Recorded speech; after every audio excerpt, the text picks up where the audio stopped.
warahmatullahi wabarakatuh. Perkenalkan, nama saya Yoga Perdana Putra, jurusan akuntansi dengan nomor induk mahasiswa 1702 114584. Akuntansi pajak kelas C. Nah, di sini saya akan menjelaskan tentang materi akuntansi pajak tangguhan. Yang mana terminologinya itu mulai dari laba akuntansi atau accounting profit hingga pajak terutang atau tax payable yang terlihat pada layar.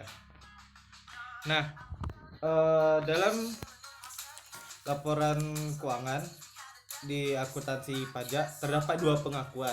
Yang pertama secara PSHK dan undang-undang perpajakan. Nah, di mana di antara PSHK dan undang-undang perpajakan ini terdapat perbedaan. Yang dimana adanya perbedaan permanen yaitu penelitian box tax gap tax rate dengan perbedaan temporer yaitu pajak tangguhan yaitu aktiva atau utang, beban atau pendapatan.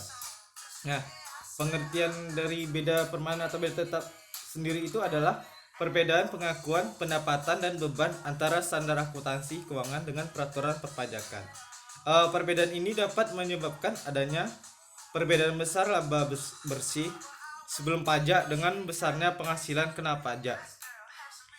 Beda temporer atau beda waktu atau beda sementara adalah adanya perbedaan sementara pengakuan penghasilan dan pengakuan beban dan atau perbedaan metode pengakuan penghasilan dan metode pengakuan beban tertentu berdasarkan standar akuntansi keuangan dengan peraturan perpajakan. Perbedaan ini sifatnya hanya sementara antara tahun pajak yang satu ke tahun pajak berikutnya. Namun pada akhirnya secara keseluruhan jumlah total yang diakui secara peraturan perpajakan dan SHK akan sama. Perbedaan ini biasanya dikenal dengan istilah temporary difference.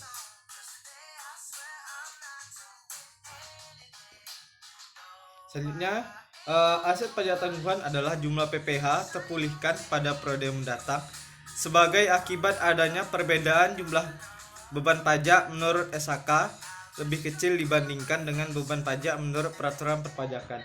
Sedangkan definisi liabilitas pajak tangguhan adalah jumlah PPh terutang untuk periode mendatang sebagai akibat adanya beban pajak menurut SHK lebih besar daripada beban pajak menurut peraturan perpajakan. Beban pajak tangguhan dan pendapatan pajak tangguhan. Secara definisi, beban pajak tangguhan adalah beban pajak menurut SHK lebih kecil atau ditangguhkan dibandingkan dengan beban pajak menurut peraturan perpajakan sebagai akibat dari pendapatan menurut SHK lebih kecil dibandingkan dengan pendapatan menurut peraturan perpajakan sehingga menimbulkan adanya kewajiban pajak tangguhan. Selanjutnya, pendapatan pajak tangguhan.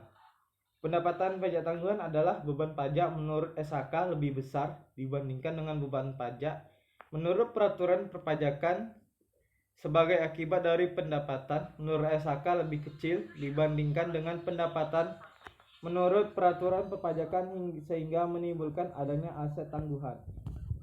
Selanjutnya, baik kewajiban pajak tangguhan maupun aset pajak tangguhan dapat terjadi dalam hal-hal sebagai berikut. Yang pertama, apabila penghasilan sebelum pajak lebih besar daripada kena pajak, maka beban pajak pun akan lebih besar dari pajak terutang, sehingga akan menghasilkan kewajiban pajak tangguhan.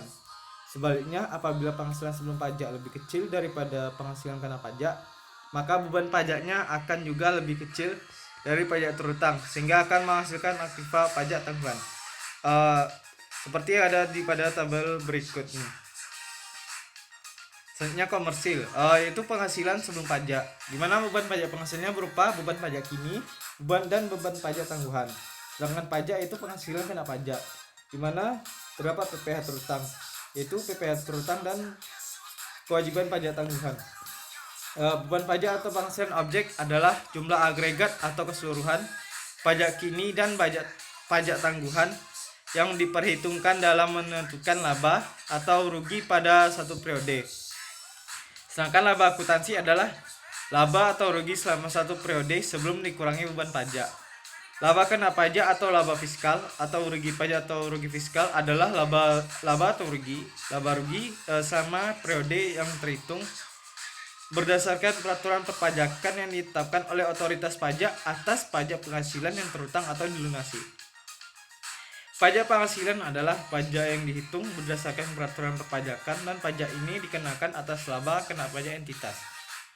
Selanjutnya itu pajak penghasilan final adalah pajak penghasilan yang bersifat final, yaitu bahwa setelah pelunasannya kewajiban pajak telah selesai dan penghasilan yang dikenakan pajak penghasilan final tidak digabungkan dengan jenis penghasilan lain yang kena pajak penghasilan yang bersifat tidak final. Pajak jenis ini dapat dikenakan terhadap jenis penghasilan, transaksi, atau usaha tertentu. Sedangkan pajak kini adalah jumlah periode yang terutang atau dilunasi atas laba kena pajak rugi pajak untuk satu periode. Selanjutnya, perbedaan temporer adalah perbedaan antara jumlah tercatat aset atau liabilitas tanpa pada posisi keuangan dengan dasar pengenaan pajaknya. Perbedaan temporer dapat berupa yang pertama perbedaan temporer kena pajak liabilitas. Yang kedua itu perbedaan temporer dapat dikurangkan, yaitu aset. Selanjutnya, pada saat entitas memiliki laba sebelum pajak lebih besar daripada penghasilan kena pajak, maka adanya pengakuan pajak menurut akuntansi sehingga muncul kewajiban pajak tangguhan. Dan apabila pada saat entitas memiliki laba sebelum pajak lebih kecil daripada penghasilan kena pajak, maka pajak yang dibayarkan lebih besar daripada laba menurut akuntansi, sehingga muncul aset pajak tangguhan. Perusahaan memiliki kerugian dapat berupa mendatangi manfaat tersebut diakui pada saat kerugian tersebut terjadi, yaitu pada aset pajak tangguhan. Aset pajak tangguhan direview untuk memastikan bahwa manfaat di masa mendatang akan diperoleh entitas. Selanjutnya, pengakuan pajak kini, yaitu jumlah pajak kini yang belum dibayar harus diakui sebagai liabilitas. Apabila jumlah pajak yang dibayar untuk periode berjalan dan periode sebelumnya melebihi jumlah pajak yang terutang, maka selisihnya diakui sebagai aset. Selanjutnya, manfaat yang berkaitan dengan rugi pajak yang dapat ditarik kembali untuk memulihkan pajak kini dari periode sebelumnya harus diakui sebagai aset. Selanjutnya, pajak tangguhan merupakan beban pajak atau different tax expense yang dapat memberikan pengaruh seperti menambah atau mengurangi beban pajak yang harus dibayar di masa yang akan datang. Selanjutnya, pajak tangguhan juga dapat dilihat dari dua sisi, yaitu pertama dari sisi pandang akuntansi sebagai akun aset, dan dari sisi liabilitas yaitu sebagai utang yang harus dibayar atau dilunasi atau sebagai pelayanan yang harus dilakukan di masa mendatang kepada pihak lain. Definisi berdasarkan sudut pandang aset yaitu dilihat dari sisi aset. Pajak tangguhan merupakan jumlah pajak penghasilan atau PPh yang dapat dipulihkan secara periode masa depan akibat akumulasi rugi pajak sebelum dikompensasi dan akumulasi kredit pajak sebelum dimanfaatkan. Itu sesuai dengan ketentuan yang berlaku dalam peraturan perpajakan. Definisi berdasarkan sudut pandang liabilitas. Pajak tangguhan sebenarnya ditimbul akibat karena adanya perbedaan saat pengakuan pendapatan dan beban antara peraturan perpajakan atau fiskal dengan standar akuntansi keuangan atau komersial, yaitu accrual basis dan cash basis. Perbedaan saat pengakuan ini mengakibatkan beban atau pendapatan yang diakui pada masing-masing periode berbeda. Namun pada akhirnya secara keseluruhan jumlah total yang diakui antara peraturan secara fiskal dan komersial akan sama. Perbedaan ini biasa dikenal dengan istilah temporary difference. Berikut adalah contoh ilustrasi ya. Untuk contoh soal, untuk memahami soal berikut asumsi yang diberikan dalam soal yaitu satu, untuk perkiraan neraca awal diasumsikan hanya ada aset dan ekuitas saja. 2, untuk pendapatan hanya dibuatkan satu pendapatan saja yang dinamakan pendapatan operasi atau satu beban bonus. Setiap transaksi dibuatkan jurnal pada saat transaksi. Yang 4, pada akhir tahun dibuatkan jurnal penutup. Yang kelima, neraca akhir tahun akan timbul di sisi aset dan ada pajak tangguhan, dan di sisi kredit ada hutang pajak, ada hutang bonus, ekuitas, dan laba ditahan. Yang keenam, basis atau dasar pengakuan pendapatan dan beban secara akuntansi dengan accrual basis dan secara fiskal dengan cash basis. Contoh neraca 1 Januari 2019 di mana aset sejumlah 1 miliar, dengan total aset sejumlah 1 miliar, hutang itu ekuitas sejumlah 1 miliar, di mana total hutang tambah ekuitas sama dengan 1 miliar. Nah, selama tahun 2019 terdapat pengakuan pendapatan operasi sebesar 600 juta. Biaya bonus sebesar 100 juta yang diperhitungkan pada akhir tahun 2019, sedangkan pembayaran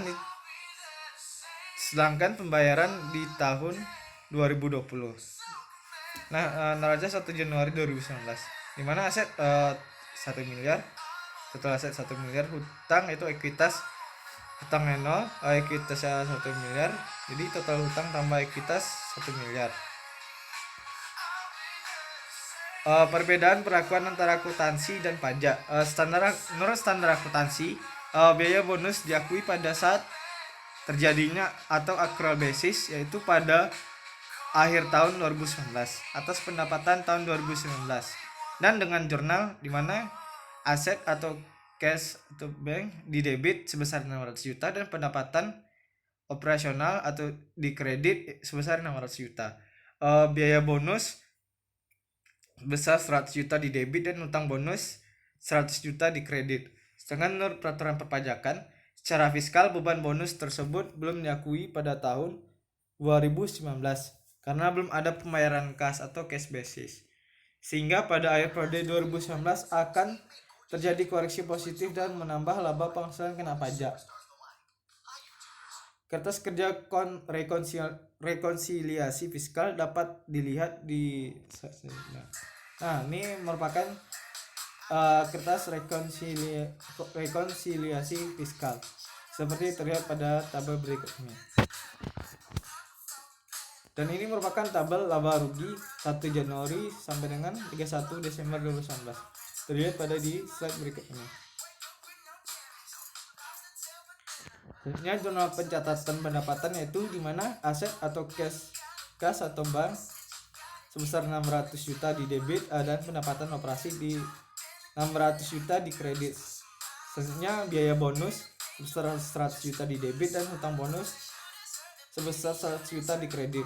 Sedangkan jurnal untuk pencatatan PPH pada tahun 2019 itu di mana pajak penghasilannya sebesar 150 juta di debit, aset pajak tanggungan 25 juta di kredit di debit, hutang pajak sebesar 150 juta di kredit, dan pendapatan pajak tanggungan sebesar 25 juta di kredit.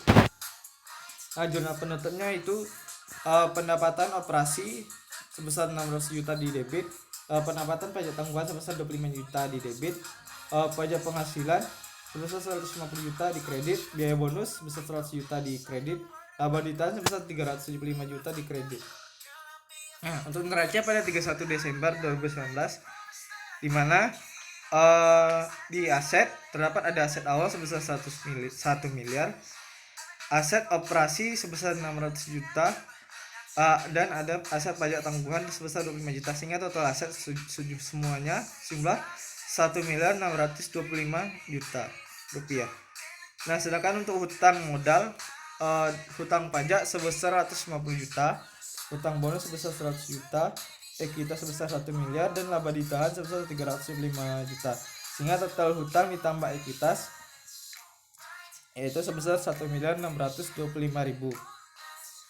Sekian yang dapat saya sampaikan. Wassalamualaikum warahmatullahi wabarakatuh.